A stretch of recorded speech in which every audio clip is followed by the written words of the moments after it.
Құрметті мұсылман қауым.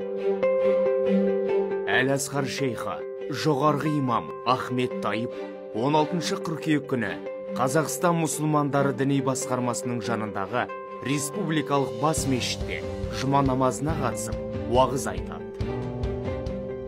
Шейх Ахмет Тайып 2010 жылдан бері Әл-Асқардың жоғарғы имамы.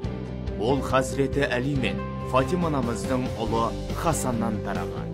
Алла оларға разы болсын. Пайғамбарымыздың ұрпағы, оған Алланың салауаты мен сәлемі болсын. Ахмет Тайып ағылшын, француз тілдерін жетік меңгерген. Ақида, фәлсафа салалары бойынша көптеген еңбектердің авторы. Қасиетті жұма күні әлемге әйгілі ислам ғалымының насихатына қатысуға және көпшілікпен дұға жасау рәсімінің шарапатына бөленуге шақырамыз. Сонымен қатар, жұма уағызын мүфтияттың YouTube арнасынан тікелей эфирде көруге болатынын еске саламыз.